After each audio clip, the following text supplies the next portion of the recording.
citizen survey, when we initially started this, had some high respondents talking about ice skating facility, and we had the chance to take a few employees to different municipalities and really get an understanding for what that means. And through it all, several other communities had ice rinks and they found success in it. So it kind of reaffirmed having that. So this was kind of an initial base to the entire ice skating rink and why it's in this project. Next slide. Just some progress to date. So the lot to the east was a unused parking lot, and again, OHM had the opportunity to work on that project as well and start this public space amenity. The $1.5 million community project funding has been secured, and then the $4.5 million for the Federal American Rescue Plan Act has also been appropriated. Currently, we are just wrapped up design development and moving into construction documents and targeting the end of this year to go out for bids. And we're working with a local ICE consultant to do the design build for the actual rink itself. Next slide. So this context slide, again, we started actually over 2 years ago with the parking lot, which is now the Stein Community Park. And when we looked originally collectively at the property, there was a lot of parking spaces, and granted there was the open space, but we looked at developing that public space and what it could be. And so our site for this obviously connects to the west, and we wanted to continue the momentum from that design into that site there as well. So next slide. Again, as we started this project, we talked about goals and objectives and initiatives that we'd want to implement on the design. So again, continuing the momentum from Town Center Drive, meeting the community needs. Probably the last one I'm going to highlight, activating the space throughout all 4 seasons. So even though we do, mention an ice rink, what is the other 3 seasons? Roller rink, how does that space get utilized was also heavily on the discussions. And then initiatives pertaining to not only safety, but overall maintenance and operations. You'll see inclusive design and sustainability. So again, as we started the design actually the concept started a year ago, we established these goals and initiatives, and as we met each phase, we kind of weighted against these. Next slide. So the initial concept, you'll see the east open lawn flex space. That was the original Stein Park that's been implemented. We went through a few iterations on concepts, and the one that really touched home with everyone was really this natural pond with a multi-use building. You'll see some of the precedent images on the bottom there with a little more natural feel building, wood structure, the river skate. And there was a bridge, pedestrian bridge, that architecturally was a little grander than maybe what it is now. But again, connecting the 2 spaces, how do we make that connection? Next slide. And this is where we're at today. This is our design development phase rendering. So we have introduced the drop-off that's central to both parks on the north, and pedestrian access on the south, trying to make that connection. Again, interacting with the west, recognizing all those parking locations and trying to bring people from different directions into this space was important. And again, in your packets, there's a lot of landscape. I know that goes into all the detail, but really understanding the feel of a pond, of that nature experience was important to kind of the overall design. Next slide. And then here are some current renderings with all the current finishes selected. So again, the pond, I'll just kind of point out, you know, we have a perimeter railing so that there is those that may not be able to skate as well, have some support, but kind of that central islands, kind of that open feel. There's no railing there, but there's a couple areas there and then another spot where you can sit. Within the rink itself, we have a couple of fire pits associated next to it, and then one that's kind of up on the path on the left, and then the building, obviously an open pavilion, which you'll see a little bit more in the next slide. So next slide. And again, this is just a small piece of the range of landscape that we have wanting to utilize, recognizing the 4 seasons and kind of the feel that we wanted to get at the site. Next slide. We have confirmed our building materials. So again, the structure itself, so wood frame structure, you'll see there's 2 tones of stains. The pavilion building is a masonry structure, and the site will have some like rubber textured components for the rink itself, but again, there's the palette of different materials. Again, trying to, the stone pieces on the left are really the site elements, and building wise, how does that as an overall palette relate to each other? Next slide. So again, this was kind of our overall schedule, hoping to finish design documents by end of December, bidding early part of next year, and construction March till end of the year. That's it. Thank you. Any questions for Mr. Ozak? Ms. Malala-Holly. Thank you. Wonderful presentation, and the renditions are great. Just 2 quick questions for you. One, there is presently a sculpture sitting in that corner. What is the plan? Do you have any idea? Is that still going to be used or placed someplace else? I'm going to let Kurt answer that one. And I do have a second question. Okay. Go ahead, Kurt. Thank you. If you're not familiar with the sculpture actually came from the Kmart headquarters. When Kmart moved out, it was offered to the city, and it was moved with a lot of different partnerships. We plan on moving the sculpture. The exact destination hasn't been determined. We've talked about putting it in more of a prominent place, and we also talked about keeping it on campus. It will likely be kept somewhere on campus. Its current location, we feel, is maybe a little hidden. There's no walkways. You really can't enjoy it. So wherever the location will be, it will be somewhere where it can be enjoyed not only by pedestrians, but by the vehicle traffic that passes as well. My second question is, of course, this is a fantastic addition to the city of Troy, but we are also talking about Troy Days Festival. What plans do you envision or have in mind when we have so many folks visiting the city to enjoy the Troy Days? Will this area in any way be open, impacted? How do we envision that? I'll take that one as well. So the Troy Days, the contract with the Troy Community Foundation that actually hosts Troy Days has expired, and we're renegotiating with the Troy Community Foundation, and we have almost a full draft that will be presented to City Council. In that draft actually includes this area to be included in the Troy Days Festival.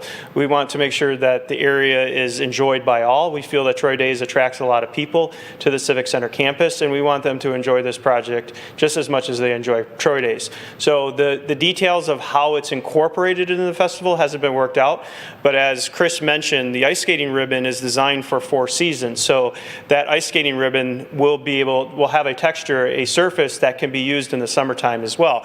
So they might put their vendor tents around that and create like a ribbon for the vendor tents or something. The Troy Community Foundation is excited because this provides them a building. Right now they rent a trailer.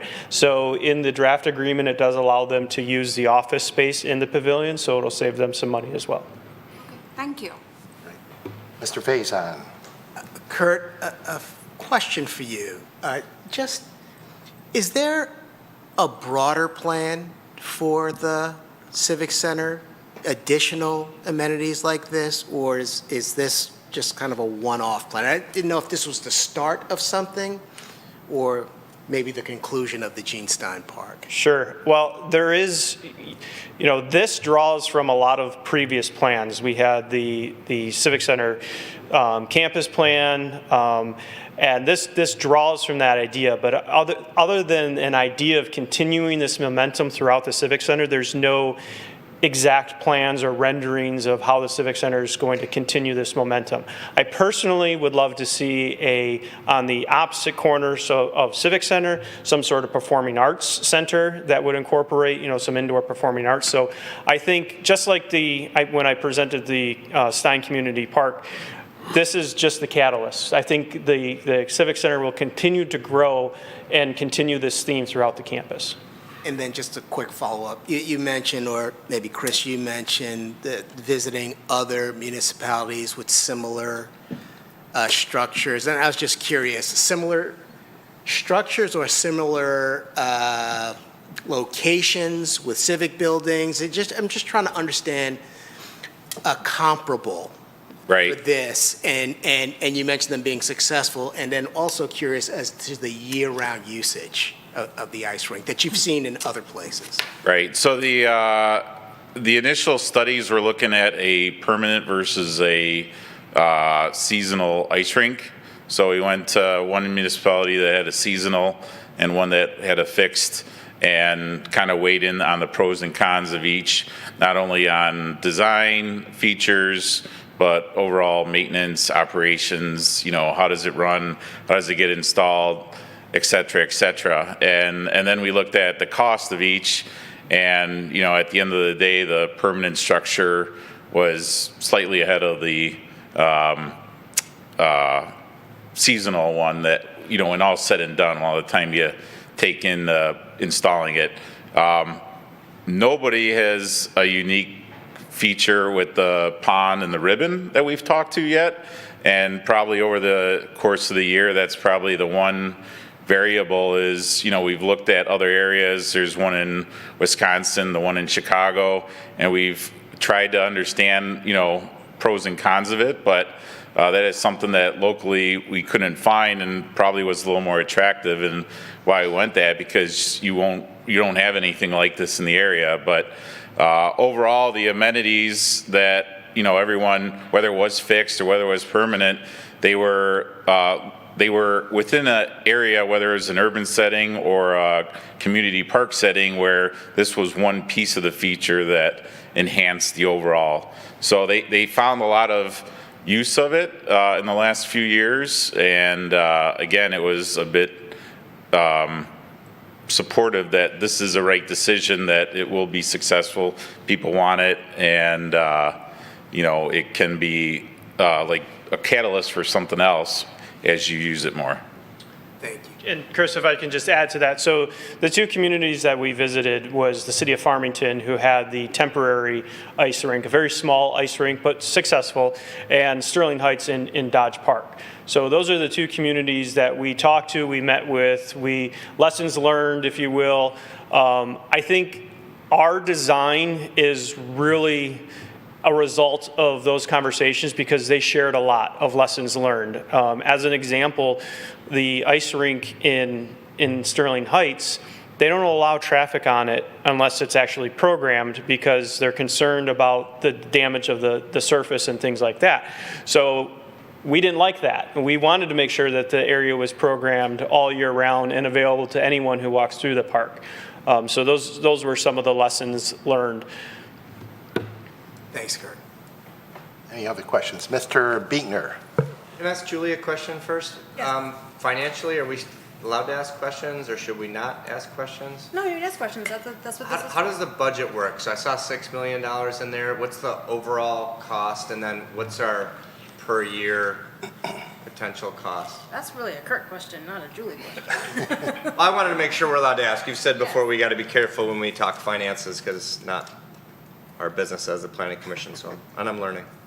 Well, we're talking about a city. Well, you're so it's microphone. a little different. Microphone. This is the city budget we're talking about, so that's. just what wanted we're to make sure. talking- Yeah, thank you for checking. Can you talk a little bit about budget, please? Certainly.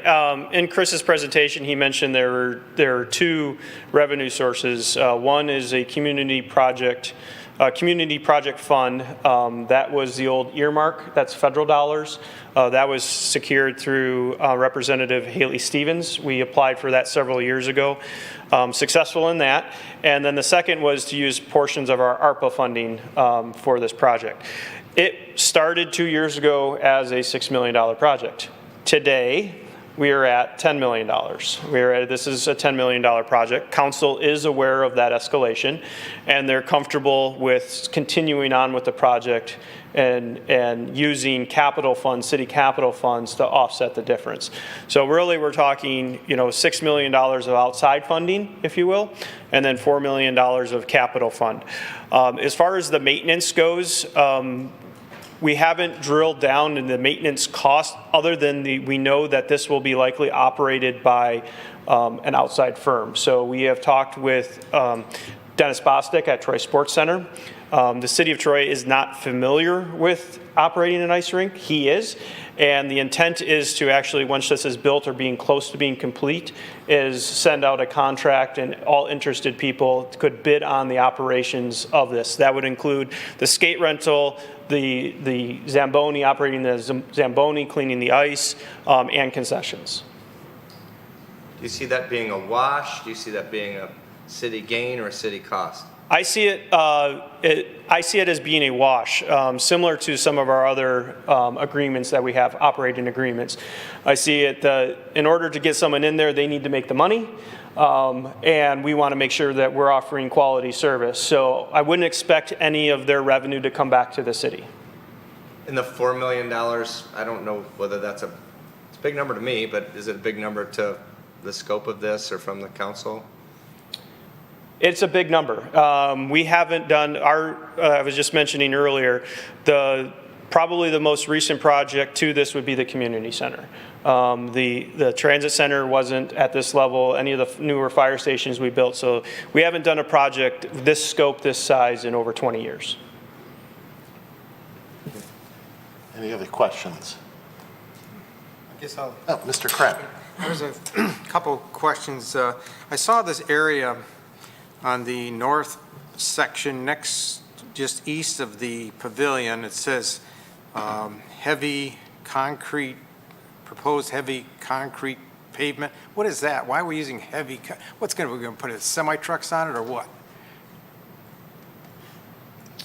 Was that the drive area, or is it by the It trees? shows concrete. The other areas are just regular concrete, but this Right. one, they specified heavy concrete. So I'm thinking, okay, why do we need, is there a reason? I mean, there must be a reason. Nobody's going to write. Yeah, I guess, I don't know if, were the section Oh, concrete slabs in that packet? I mean, it's like there's like a little island. It's just to the east of the pavilion. It's got to be a drop off. It's like a U-shaped. yeah, so that's the drop-off area. So that's gonna be, I think that's thicker concrete, and I think in our details, it might have been 8-inch. Okay, so Might that's be for thicker. vehicle. Yeah, vehicular drop-off. The next item is the restrooms. It looks like it's going to be like a co-ed restroom. It's not a men's, women's. It's Correct, individual stalls. correct. Okay, it's nice. If I could, Mr. Krent, just to provide some context to that, when we were talking to some of the subcommittee members and some of the potential users of this, they recognize that little kids are going to be here with skates, with winter gear, and having that type of restroom would allow, it becomes more of a family restroom where parents can help kids take off jackets, they have more room, then use the stall and come out. So that was the intent of that. I've been in a lot of restrooms in stores there, and Dad has his little daughter there, and they have to, they come right in the men's room. Yep. But, yeah, this is fine. I just thought I'd ask. And then the other thing is, looks like you're uncovering the old, is it Lane Drain? Is that what it's called? The stream that used to run through everything, and now we're going to bring it back to life so we can see water running through? We got all put into culverts. So the drain that runs north and south, we are enclosing that by approximately 50 feet to accommodate the drop-off area. And then we have a little enclosure further to the south for that pedestrian, what's going to be made to look like a bridge, but will in all sense of practicality, it will be a culvert. But it'll be made to look like more of a bridge than just a pipe in the ground. We are not impacting the lane drain here at all, other than removing some invasive species and planting some additional things. That portion of the lane drain was opened up and re-sculpted through a NOAA grant several years ago that put the box culverts underneath Town Center and Civic Center. So there's really no opportunity to really enhance that other than to remove the invasives and make it more open so you can see down to it and it becomes more of a feature. I will say that we are working with consultants that have planned, so that stopped right at where the the Stein Community Park starts right now on the east side. That project stopped there, and there is hope that one day we'll be able to successfully get additional grant funds to continue that lane drain project all the way to Livernois. Okay, so we're going to have some open water running again?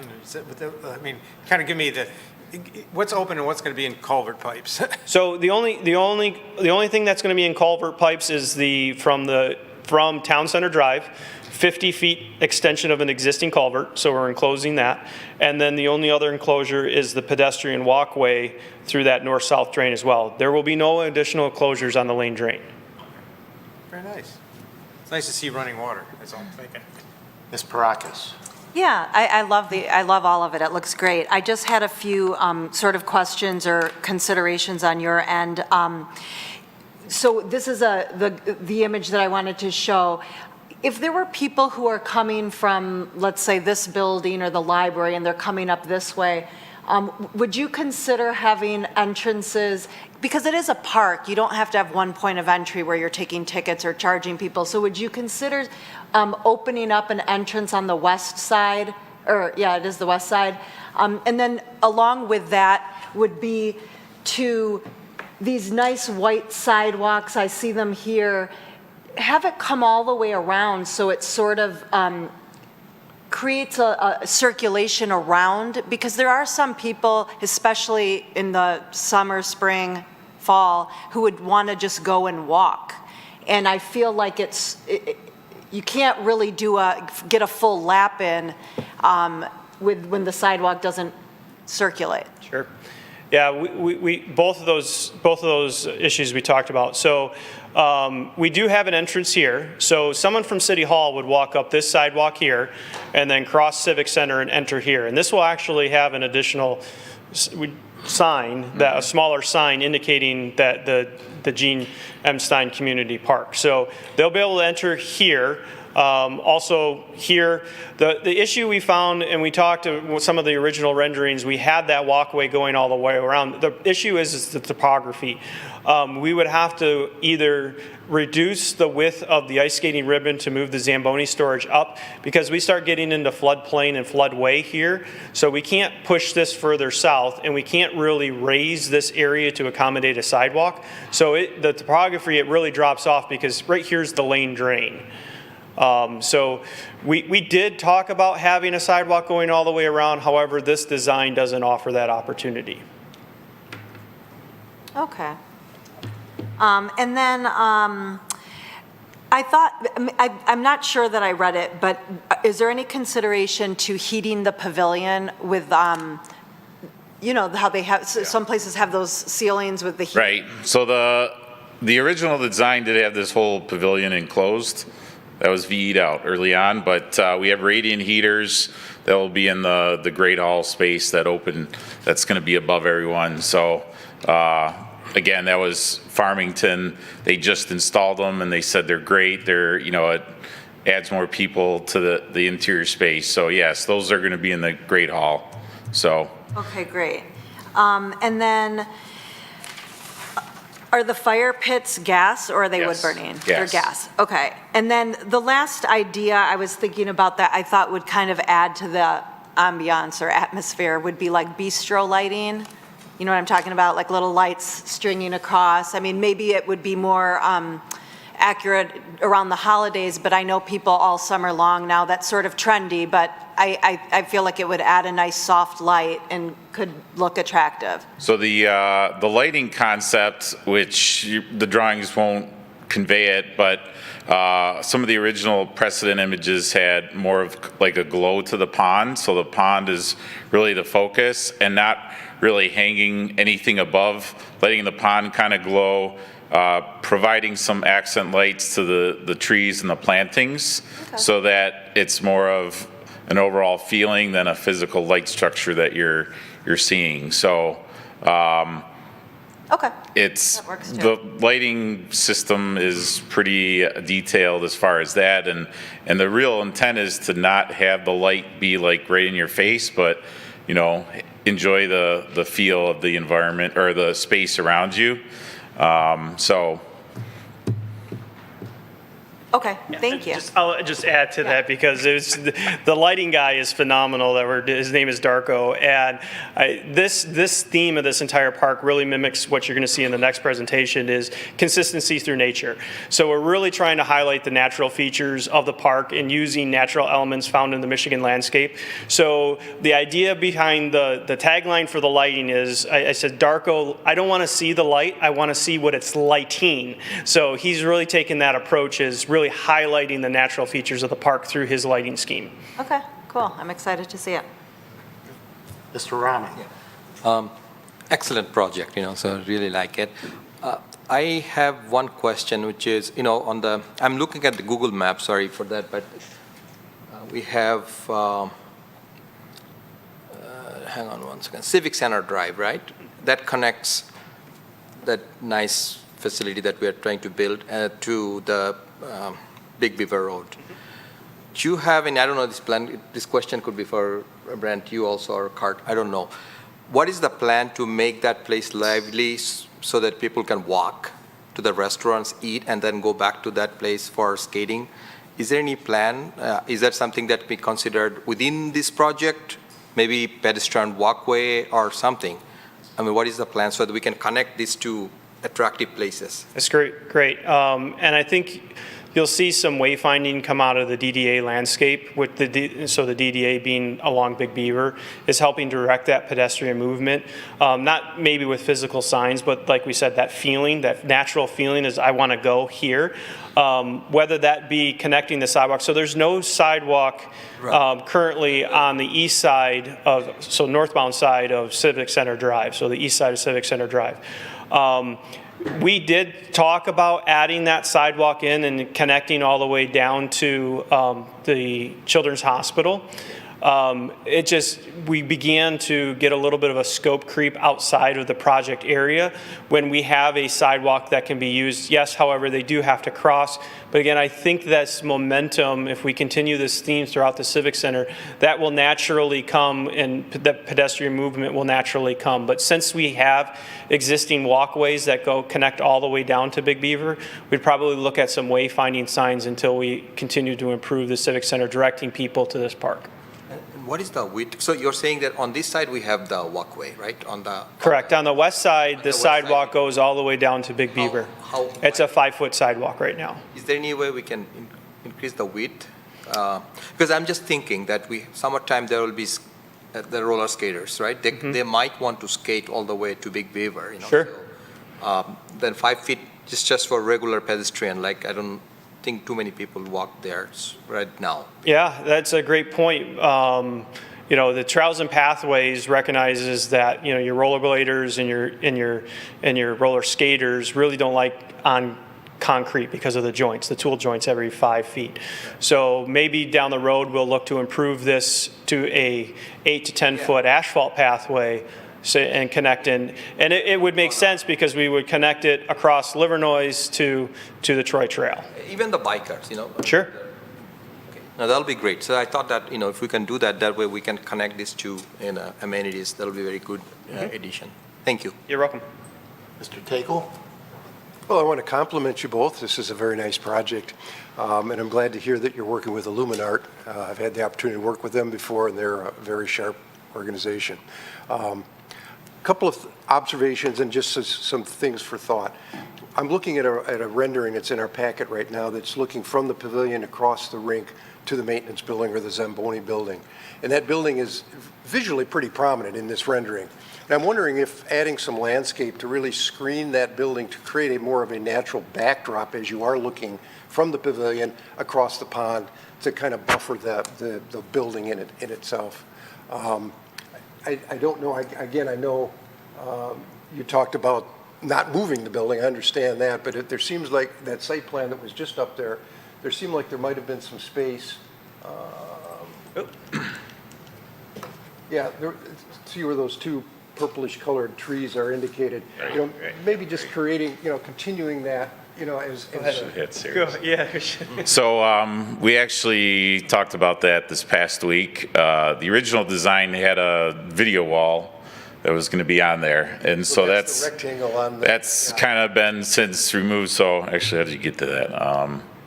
So if you kind of look on the bottom right, so if you look there, there's kind of that orange little piece that's there now. We talked about doing a decorative screen wall that kind of starts at the building facade and then extends out, and then all the utility equipment will be behind there.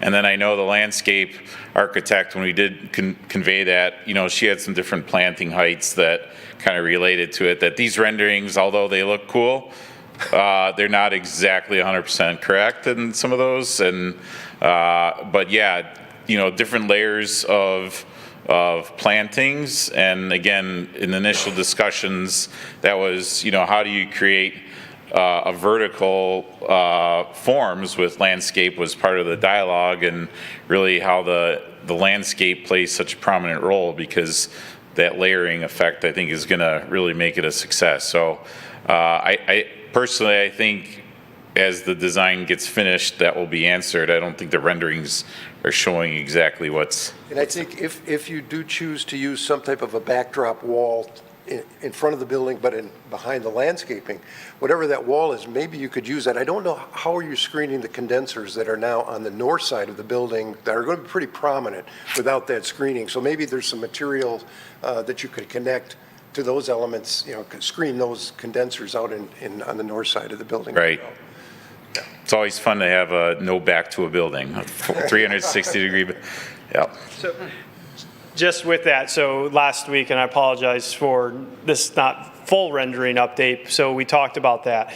And if we can afford it, the idea is to actually use copper, and it would be 8-foot copper panels with designs hollowed out with backlighting to them. And the idea would be, because copper, natural element in Michigan, and it would naturally have that patina effect over time.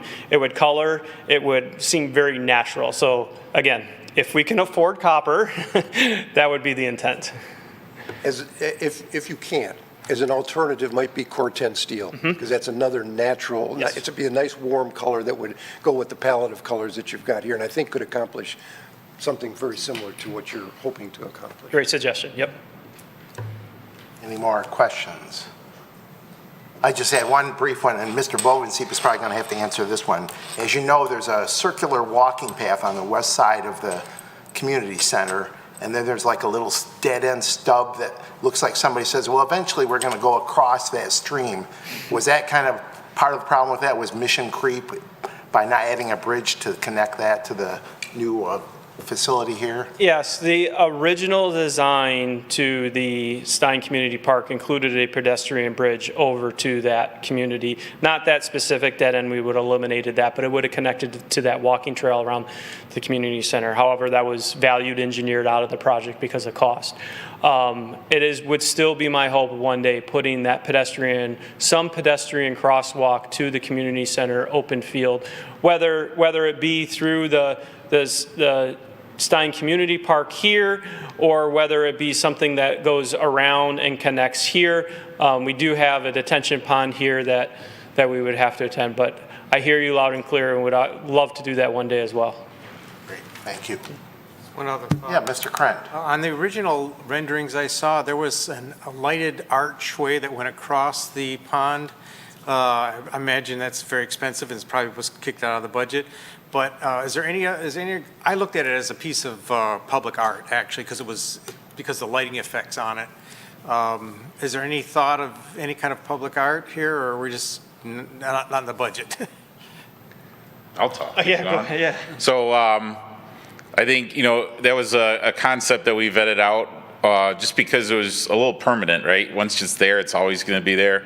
Maybe some lessons learned from other past projects. And, again, we can still create maybe the feel of it with landscaping, trees, the design. Currently, in the hall on that west wall, we've talked about a panelized art system that could be a local artist that puts a display up. So we haven't fully vetted out the details, but yeah, as far as artwork within the structure, that's one discussion we've had. I think to your point, we've seen other communities that may have some some sculptural or art pieces that, they get set up for a few months and then they get moved. There's probably lots of opportunities to do that within here, but we haven't really looked at it from a site, only that one piece in the pavilion. Okay. It's just that, how certain pieces of art or architecture become like a visual element that everybody can relate to. And it's not the Eiffel Tower, but it's, a piece of structure that like, oh, I know exactly where that is. I don't see, the pavilion is excellent. Overall design is phenomenally great, but I just don't see something that says, oh, this is the skating pond, because you can see that arch or something, that just identifies it immediately. And that's all. I realize it could be too expensive. And then you're saying, well, because maybe it gets old after 20 years or 30 years, but the Eiffel Tower's been up for over 100, I think, so I don't think it gets old. Anyway, that's my thought, just to include something that's iconic there that really identifies that space, other than the wonderful nature stuff. I love that. It's just that I just wanted something in there that makes a real statement. The arch did it for me. Okay. Well, I guess just to, one point with that, and, I know when you look at the renderings, when we talked about the architecture, it's what's specific to this site. And so if you take this exact plan and this site and you put it somewhere else, does it have the same feel? Or does the form want to change? And I think that's where, a wood structure, keeping that simple, but, the arc and how it comes through, that's, unique to the site. And it's integral with what the whole site wants, whole site context. So, I agree. I think a lot of these are great questions because we've asked them ourselves. And, the other part is, even though there's a lot going on there, the other part is we didn't want to do too much and then be like, whoa, maybe we needed to take one step back. So, a lot of good discussions, and it reaffirmed a lot of the things the committee talked about. And, I think it's going to be a really cool park when it's all said and done. No question. Mr. Hudson, you haven't said anything. Do you want to ask anything or make a No, comment? I've been impressed with the plan all along, and I had a brief conversation earlier before the commission met with our planners over here, and I'm satisfied. They've done a great job. Great. Thank you. Mr. Savin, I believe you had suggested maybe a resolution of commendation or recommendation. I didn't find it in the packet here, so. We prepared a hard copy as a potential resolution of support for this project. Would somebody like to offer the resolution that Mr. Savin has provided in the paper form here? Mr. Hudson, would you like to move it? I was silent, but I'll make a resolution. Okay. Whereas the city of Troy established and dedicated 6.3 acres of land, now known as the Gene M. Stein Community Park, in 2022, which is home to the Troy Farmers Market and other events in the spring and summer seasons, semicolon, and, comma, whereas, comma, the city of Troy continually receives requests for year-round public gathering spaces for use by people who reside, work, and visit the city. Semicolon, resolved, comma, the Planning Commission hereby supports the proposed preliminary site plan for the Gene M. Stein Community Park Pavilion and ice skating amenity, comma, located in the southeast corner of Town Center Drive and Civic Center Drive, on the City of Troy Civic Center campus, subject to any following design considerations proposed after this resolution is proposed. Somebody want to add any particular design considerations? Seeing none, I guess we won't include that one clause there, so it'll be a period after the campus. We'll put a semicolon after considerations. Yeah. All right. Is there a second to the motion? Mr. Rahman seconds it. Any discussion? Yes, Mr. I was Faison. just curious, so does this, the approval process for this, so we'll vote on this resolution, I'm going to assume it's going to pass. Does it come back to us? This project come back to us? I believe at Mr. any- Savant said it does not come back to us, That's what I so. thought he said as well. So this resolution is just in support of what Yes. city council has already approved? Correct. Okay, thanks. Any other questions or discussion? Just my compliments to all the hard work Mr. Ozig and the city staff did on this. This will be a great amenity for the city, so I guess we are ready for the roll call. Mr. Hudson? Yes. Mr. Krant? Yes. Mr. Lambert? Yes. Ms. Malalahali? Yes. Ms. Parakis? Yes. Mr. Rahman? Yes. Mr. Tagle? Yes. Mr. Baker? No. Mr. Faison? Yes. Motion carries. Thank you. The motion passes, and I believe our next topic on the agenda here, Mr. Bovenseep will be back in front of us for the Troy DDA Big Beaver landscape improvements. Mr. Savant, do you have any introductions, or just we ready to roll with Mr. Bovenseep? I think we're ready to roll. The Planning Commission saw a very preliminary concept kind of at the beginning of the process, and it's been fine-tuned. Mr. Bovenseep can get into phasing and next steps. Just a reminder, this is within a right-of-way. It's in either right-of-way that's owned by the Road Commission for Oakland County or the Michigan Department of Transportation. It's not even zoned. So the role of the Planning Commission here is minimal. We've got no approval authority here, but again, similar to the last project, we want this to be presented and transparent and provide an opportunity for feedback. And with that, I'll let Mr. Bovenseep take over. Thank you. Welcome back. And thank you. Another very exciting project that we've been working on for almost a year now. We did engage the Planning Commission several months ago, and we collected that information, and the conceptual design is a result of all the stakeholder engagement and a lot of work with the DDA board, City Council to make sure the available funding is there. So with that, we'll go on to funding. So probably one of the most important things is there is funding for this project. It is not funding that's available right of way. We have approximately $2.5 million in the next fiscal year and another $2.5 million after that. And then through the life of the DDA, there's about $1.5 million to phase this project. I want to be clear that this is a phased project. This is not something that is going to happen within a year. This is going to be a 10-year project.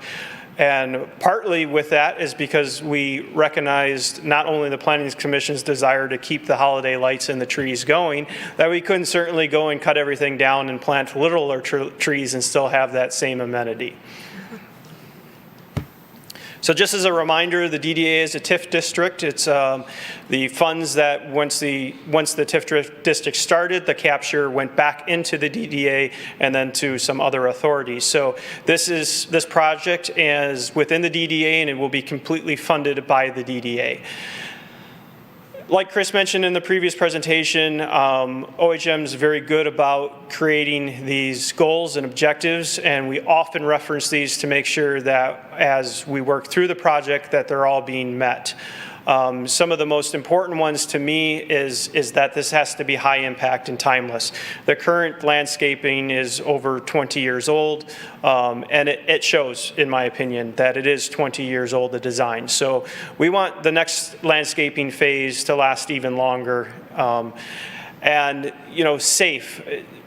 Through our entire stakeholder engagement process, meeting with the major stakeholders, hospitality committee, and the alike, we heard the importance of making sure that this project encourages pedestrian movement.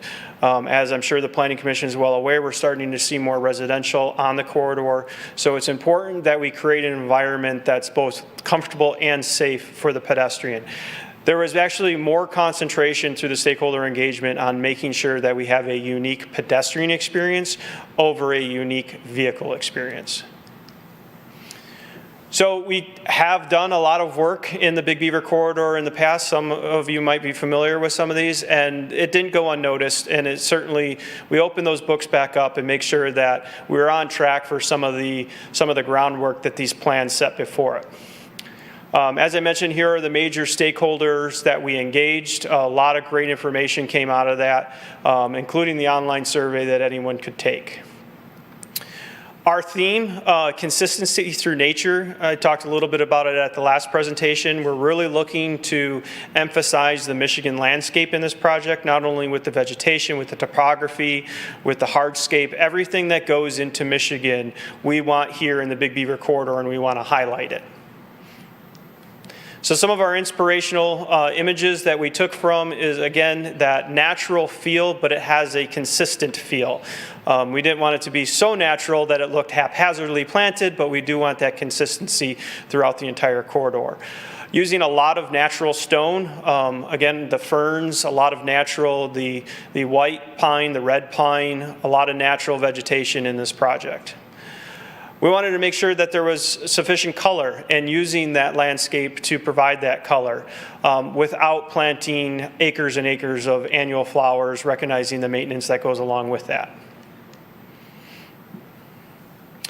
Again, some of the pedestrian feel, we want to make sure it's comfortable, but also continues that natural feel throughout the pedestrian experience, using the natural stone as seating walls and the alike.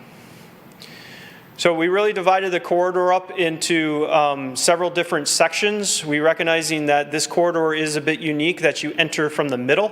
The primary entrance is I-75, and recognizing that someone from out of state, their first experience in Michigan might be getting off of this interchange right into Troy. So we wanted to make sure that that had a grand entrance. We also have these tertiary entrances off of the north-south roads and then the east-west entrances as well.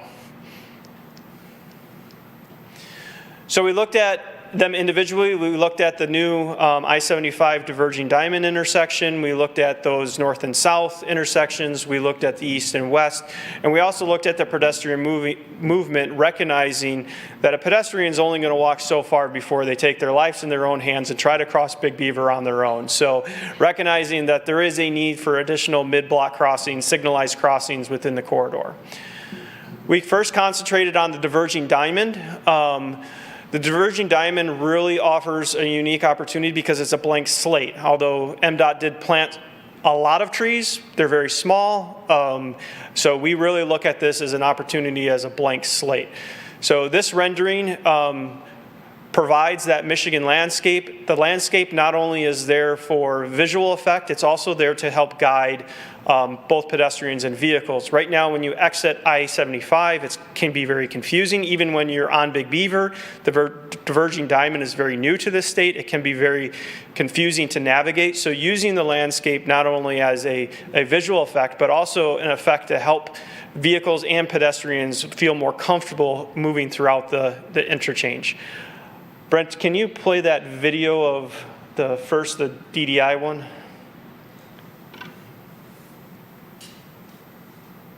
Would be the second. It would.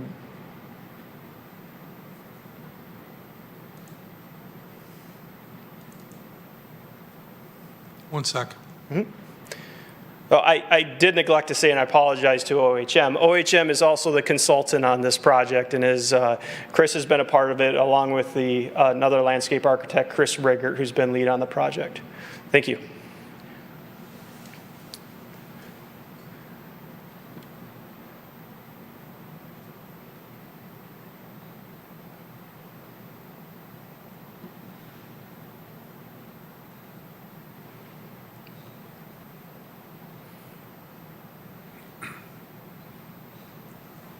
This will be my morning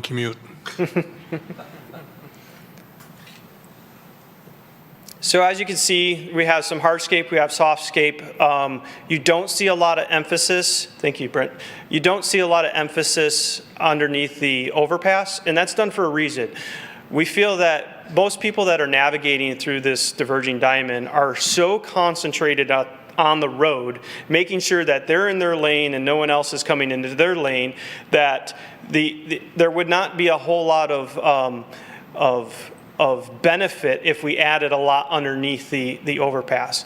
So this image here is looking, you can see in the backdrop, that's the Columbia Center, so we're looking east. You see that natural vegetation flow that weeps and flows of the natural landscape, a lot of stone being used, a lot of variation in height with the vegetation. We have some pedestrian movement here. Some simple uplighting on the overpass. Possibly a more unique lighting hanging from the overpass, and that would be for a pedestrian experience. We are talking about some sort of buffering wall underneath because the sidewalk is extremely close to Big Beaver, so this is probably one of the areas that's most uncomfortable for the pedestrian. So looking at putting some sort of wall here that provides not only crash resistance for if vehicles were to hit it, but also provides a physical barrier for the pedestrian so they feel more comfortable walking there. After the diverging diamond, we concentrated on the medians. So you can see that sweep and flow type of landscape design, again, not overly complicated, simplistic, consistent, using a lot of natural vegetation. You can see this wall here.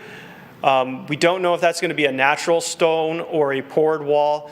We have communicated with the Road Commission for Oakland County, and they've made us aware, and OHM does also work for Oakland County Road Commission, aware of what grade that wall can be at so it doesn't become a ramp if someone does accidentally leave the road.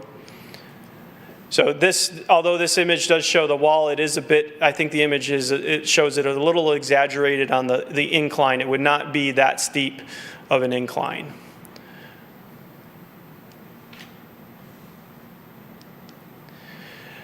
Next, we looked at the western gateway, and we concentrated on the western gateway because it can be manipulated and really duplicated in the other gateways as well. This particular gateway here is unique in that it does abut a more heavily dense residential area, and it has an extraordinarily wide right-of-way here on the south side of Big Beaver. So we looked at from a vehicle standpoint, we have this divergence here in the median where the median starts, and you can see that kind of that divergence created in the landscape. And then you have what I call more of a linear park as you move through the pedestrian way. The pedestrians move further away from Big Beaver Road in this area. Just past this, so we are looking east again. Just Kresge would be right over here. Yep, there would be Kresge right there. So taking this opportunity of the wider right-of-way and having more of a meandering sidewalk and linear park kind of feel, having a greater separation because of the right-of-way width from those pedestrians to safely walk over to the collection. Major intersections, the renderings were complete for the Coolidge and Big Beaver intersection. Again, this can be duplicated throughout. Had a lot of discussion on what is enough, what is not too much, what is just right, a balance in the landscaping of the intersection. Most vehicles will be stopped here. They'll be able to be stopped for 30, 40 seconds. They can look at the landscape, but also understanding that we have a lot of view sheds that we have to be considerate of. So we're not blocking any views. So you see that lower landscape towards the center of the intersection and then transition to a higher landscape as it moves away. Then we have the pedestrian experience here. We have seat walls next to the intersections if someone needs to sit down. Few seat walls in the median, understanding that we don't want to encourage congregation in the median, but we also recognize that someone might need to stop and take a rest in the median.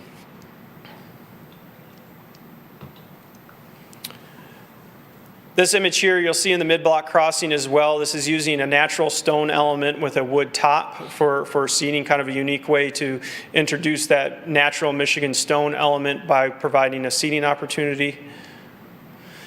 And next is the mid-block crossings.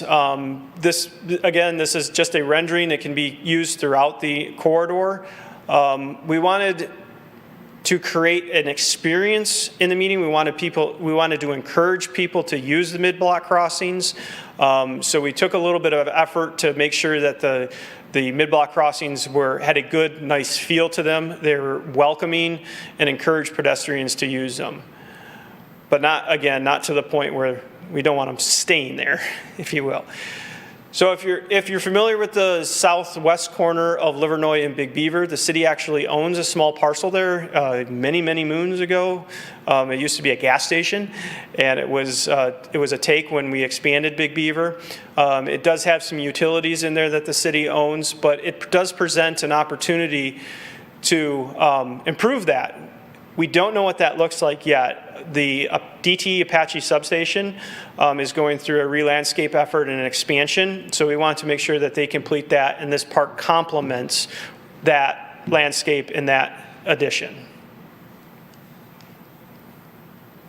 So that's that.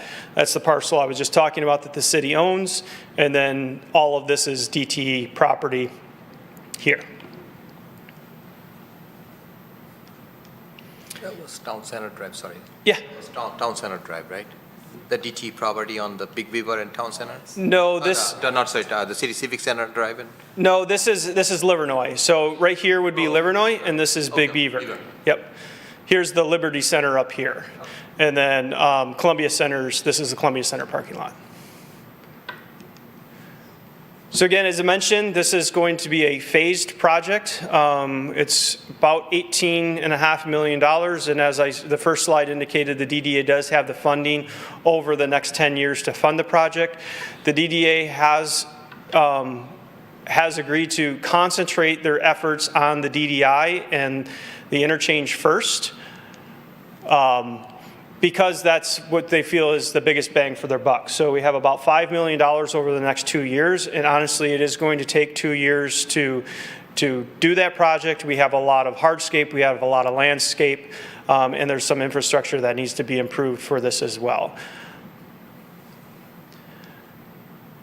And this schedule just shows that if we were to wait, the cost would only increase, so we are going to be starting this project next fiscal year. So, and again, here's the implementation of phase 1, if you will, or the DDI interchange.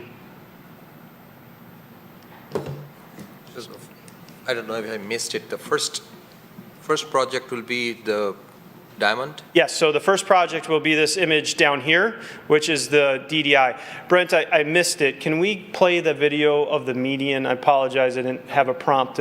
So Brent's going to play a video. This is going 45 miles an hour down Big Beaver, and we'll give you a good look and feel of what the median landscape will look like going at those speeds. And I don't know if you said it, Kurt, I missed it. I know it was a concern of some members of the DDA, and I think some planning commissioners are concerned. What we don't want is a median that's solid trees that you can't see from one side to another. We put a lot of thought into that, and there's going to be gaps in the median where you'll be able to, as a pedestrian or in a vehicle, you're going to be able to see the other side, and they're going to be visually connected.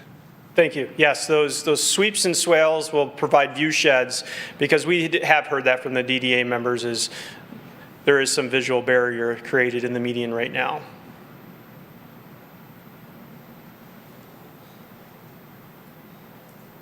And you can see those gaps.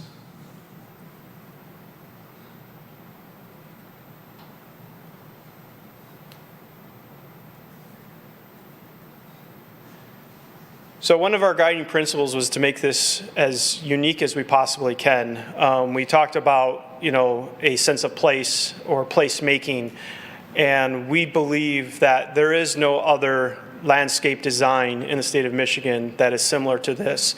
And we believe by completing this concept, it would provide that sense of place. We don't need a sign that's saying, welcome to the Big Beaver Corridor or DDA. When you enter the corridor, you know you're there. And when you leave the corridor, you'll remember it because it is so unique. One more question, Go ahead. So in your both rendering, you did not use the buildings. We are also famous for our nice buildings, Yes. right? So I would like to see, I mean, I don't know if it's possible, maybe in the next time when you do that, you can combine them and then you see the effect. Otherwise, it feels like, you are in the middle of nowhere, nice Sure. highway. Yeah. Definitely very good rendering, and Thank I you. really appreciate that. But I think that probably would add more value. All these nice buildings that we have on Big Beaver Road. Yes. Yeah, and the consultant OHM took effort to put like the Columbia Center in and Kresge and some of those renderings.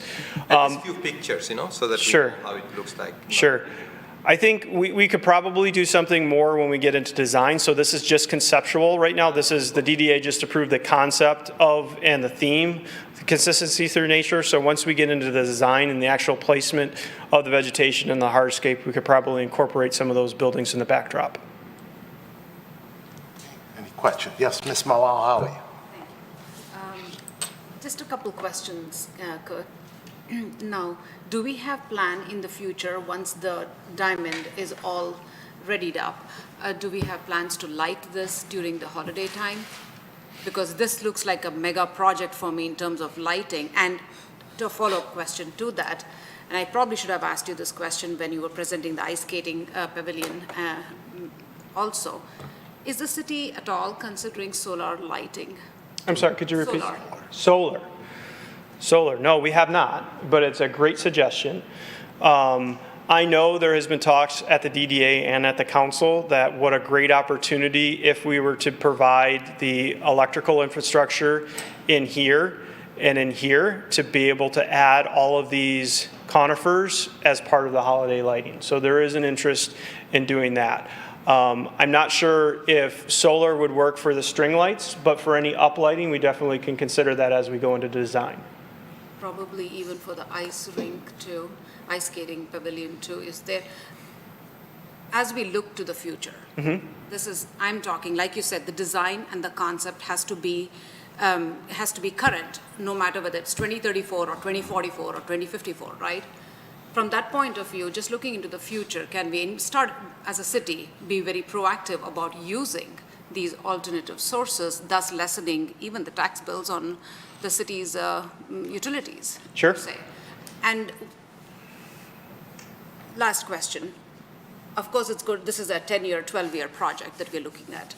But what's the maintenance like for all this? I mean, I do see there are flowers, and I'm thankful that you're not incorporating a lot of annual flowers, but there is flower, there's landscaping, there is trimming, all of that involved. What are we looking at in terms of cost for the city? Sure, that's a great question. The DDA asked the same question. So right now, we have a contractor that maintains the DDA. And that is a performance-based contract. So we don't say to that contractor, you will cut the grass once a week. We say that the grass will never be over 4 inches in height. So if that means they have to cut it twice a week, they cut it twice a week.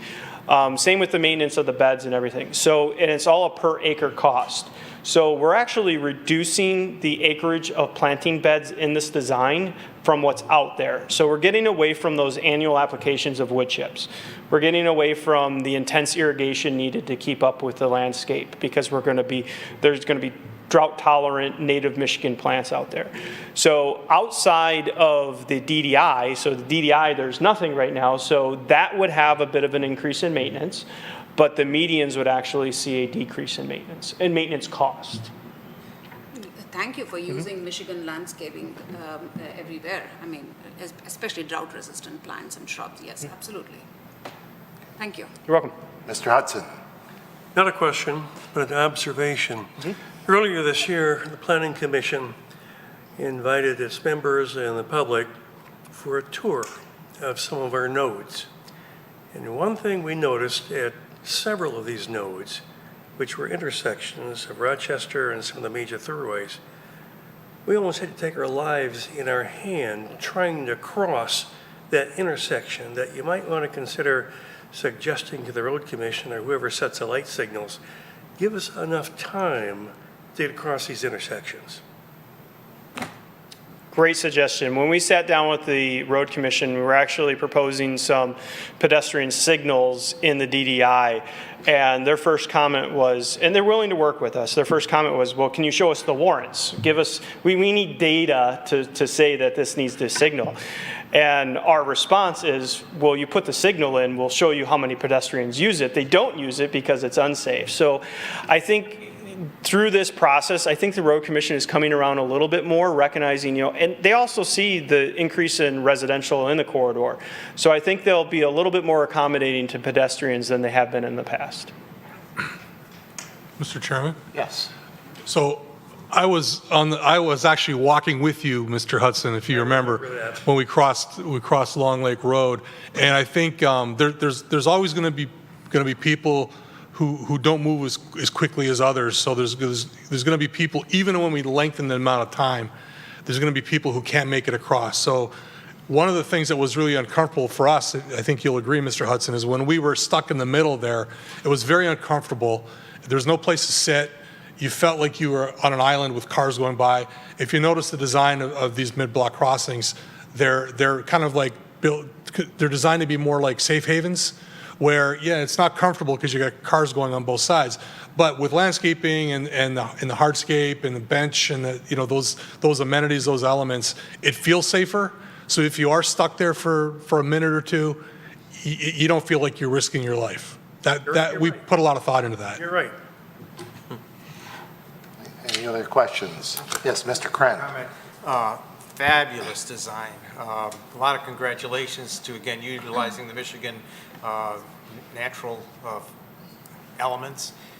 I really like the stone benches with the wood top. I realize the wood is going to be a little bit of maintenance, but it's better than those solid oak benches we have in front of Somerset now that are varnished and really need a lot of work. But I just love it. I love the S's that goes around on the mid-block crossings or mid-mile crossings. Everything looks, and it is unique. You use that word, and it absolutely is true.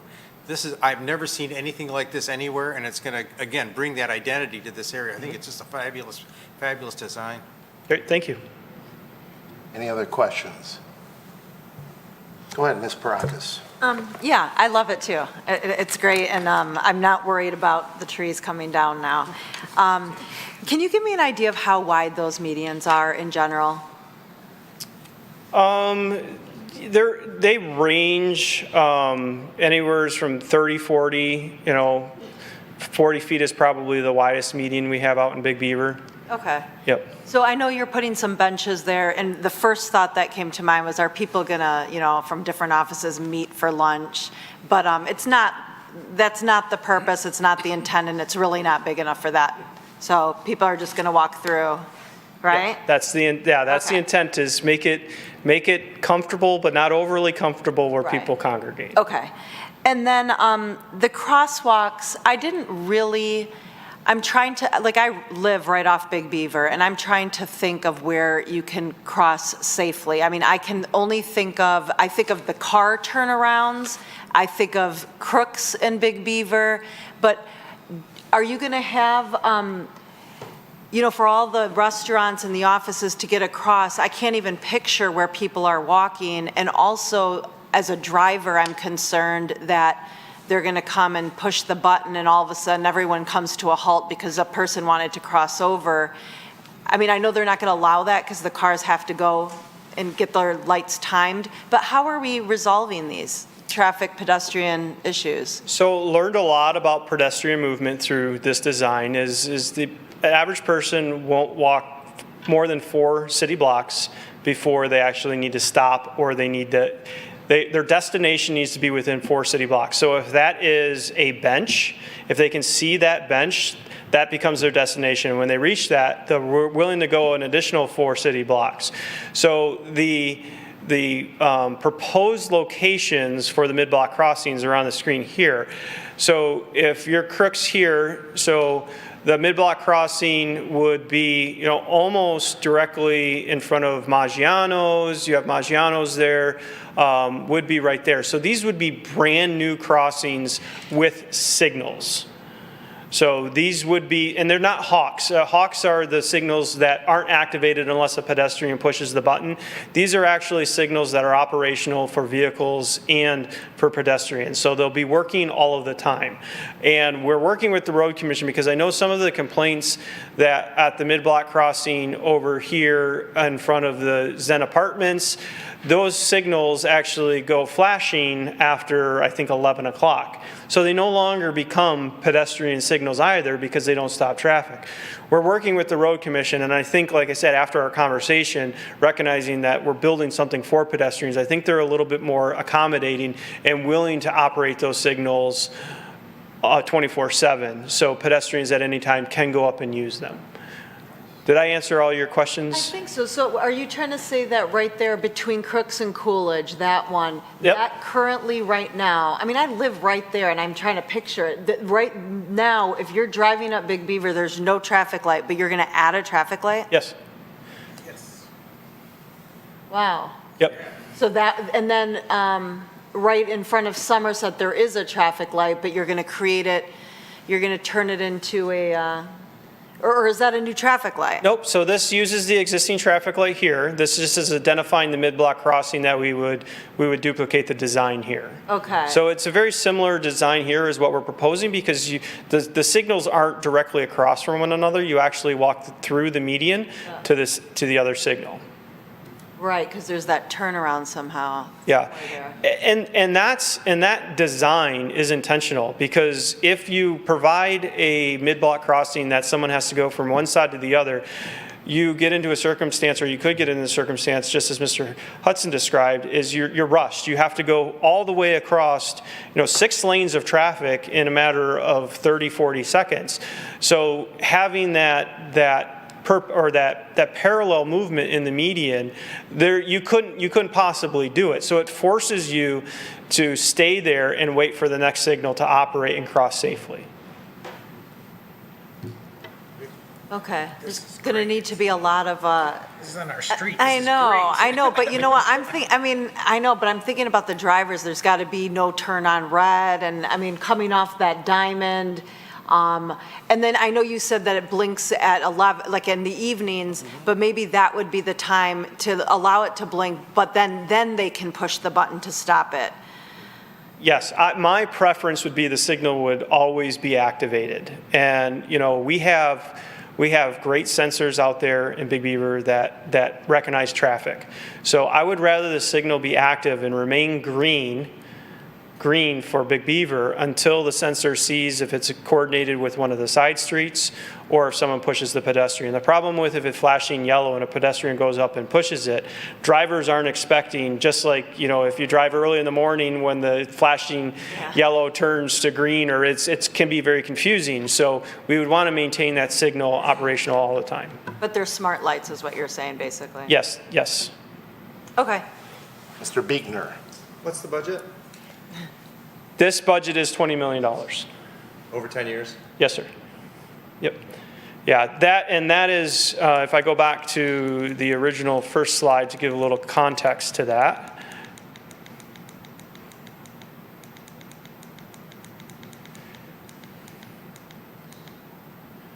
So here's the DDA financials all the way to 2025, but we know that so the DDA expires in 2034.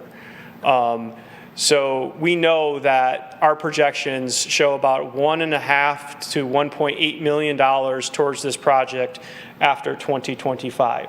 So which, again, gives us that opportunity to phase this project in, do about roughly $1.5 million to $2 million a year towards this project.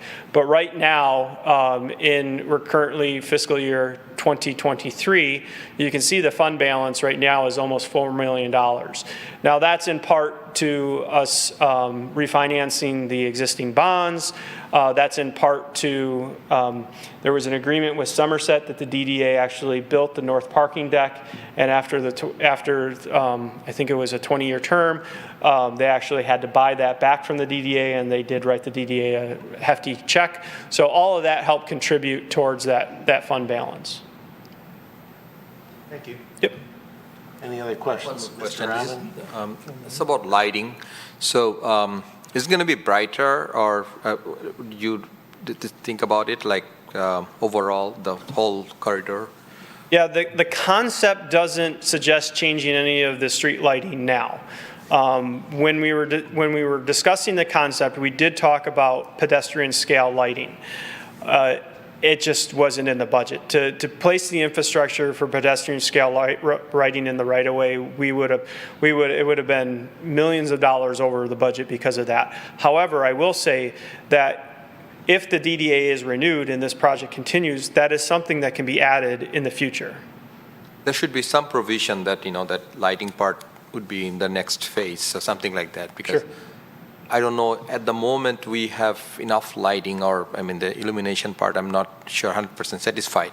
I'm not talking about certain areas, but the overall, so the light has a big impact right now during the night times, the whole thing. You're not going to look at all these trees and all these Sure. things unless you are properly illuminated. So I don't know, maybe at least you should have some provision that the second phase we have to include the lights, otherwise people will forget about it. Sure. Thank you. Yep.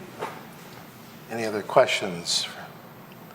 I just had two quick observations. One, I'm slightly disappointed the Kmart head will not be going to the corridor. So hopefully it'll be moved a little closer to the corridor from where it is now. So I thought it'd be nice to be down near where the old Kmart headquarters used to be, as kind of a historical remnant. So, but Mr. Chair, we have renderings, and it doesn't work at the location. yeah, it's probably kind of startling to Yes. people driving down saying, "What is Yes. that?" So. The other is, and I've got some advanced information from Mr. Savidan about the trees, that I know we want to preserve as many trees as possible, but I guess the studies you've done indicate that all of the conifers are diseased and will probably die within the next 10 years. What will the future plans be made so that hopefully we don't deal with that kind of a problem going forward? Diversity. Okay. I think diversity is going to be our key, and I'm hoping we learned our lesson this time, because we seem to, we've dealt with Dutch elm disease, we dealt with the ash borer, we're dealing with the conifer disease. So I think diversity is going to be key in this setting. So if a disease or insect does come through, it doesn't take out all the species. Right. Good. Thank you. Any other questions? I don't think we have a formal resolution on it. This is just more as an information session, so thank you for You're welcome. the presentation. And with that, then, we are on to public comment, but other than the two specialists who are here tonight, no other members of the public are here, so no public comment. And we're ready for Planning Commission comment.